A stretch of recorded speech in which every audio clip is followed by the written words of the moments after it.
Okay. But so, yeah, we speak our lives into existence. So she was speaking her life into existence by saying, I want to rule the world. Yeah. So I think it's really important as an artist, as, you know, whether you're a musician, actor, whatever it is. I mean, if you want to rule the world, then start saying you want to rule the world. Own it. Yeah. Don't shy away from it.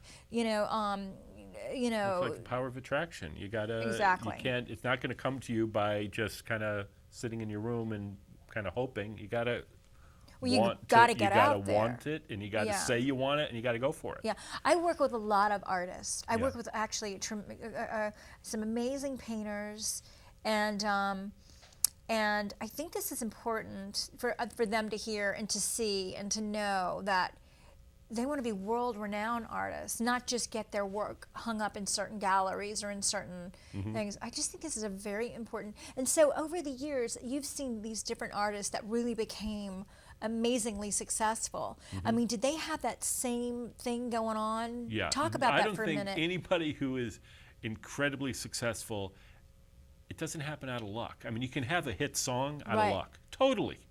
You can just luck into it. Just by fluke, yeah. By a fluke, you write this one song, that's it, you have a big hit, boom, gone.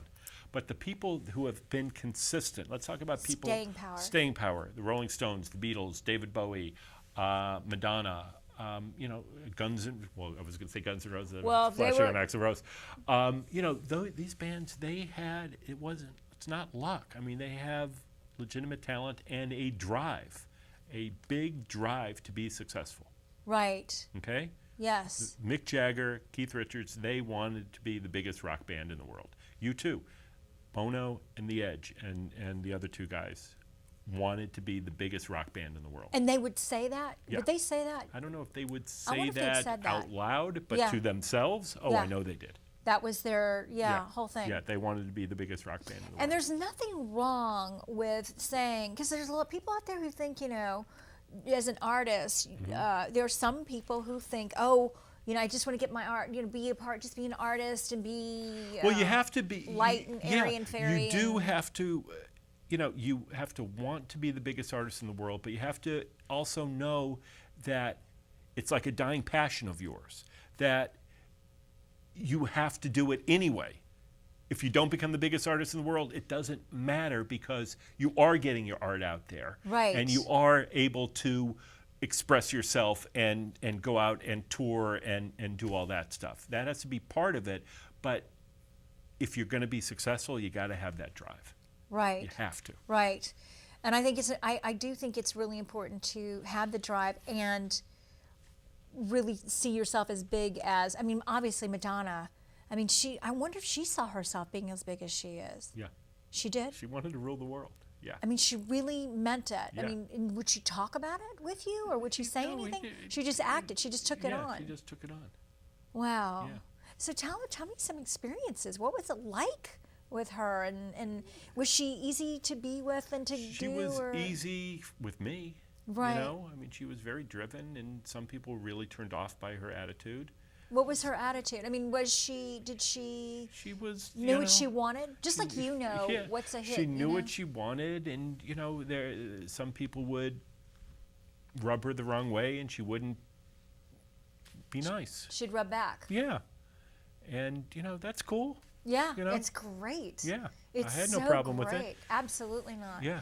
I think because so many times when you have a really unique ability, like you have this unique ability to pick out amazing artists. Madonna obviously Madonna's Madonna. I mean, she obviously has a unique ability to just stay within herself and to present who she is. How did she overcome? I'd love to interview her. God, how did she overcome the obstacles that she had to confront? Because she really went through some. She had a lot of them. I mean, growing up and having your mom die when you're 6, and then your father ends up marrying your nanny.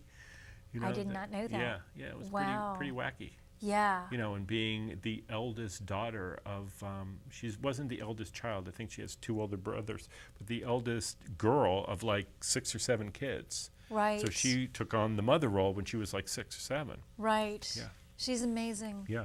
Wow, has she influenced music? Oh, yeah. Oh, my God, she's really. Yeah. So after Madonna, I mean, what was your next? Or did you stay with her? Do you nurture one talent? Yeah, we worked together for a while, and then I split. Yeah, where'd you go? I went to a different record company. Went to work for Irving Azoff for a while. Yeah. Yeah. And then I went to work for my dad, which was great. Did you? Yeah, yeah. It almost come like full circle. I always wanted to. And he was running Geffen Records. He and David Geffen started Geffen Records in 1980. Right. That's amazing. Yeah, so I got to work with my dad, which was great. And that's where I did the Les Miserables thing. Okay, now that is like, when I did not know that, what did you do exactly? I was in England. I used to go to England like 5 or 6 times a year. Okay. And I was in England, and I went to go see the show, Les Miserables, because it was there, and everybody was saying, you got to go. So I went, and a friend of mine who knew Cameron McIntosh said that they're going to be bringing it to America in about a year. And I called Cameron McIntosh when I got back home and said, is there anybody who's putting your soundtrack out? Because I think David Geffen would really like this. Right. Because he had been wildly successful with Cats and Dreamgirls before. All right. So Cameron said, no, I'd love to work with David. So I called David. David, I just saw the show, Les Miserables. He goes, yeah, I heard about it. I said, do you know Cameron McIntosh? Yeah, okay, go make the deal. So they went and made the deal. And so you guys did the soundtrack for Les Miserables. We did the Broadway cast Les Miserables, which was really a total change for me, because I'm this completely different punk rock dance kid, and now I'm hanging out with Cameron McIntosh and going to Broadway openings.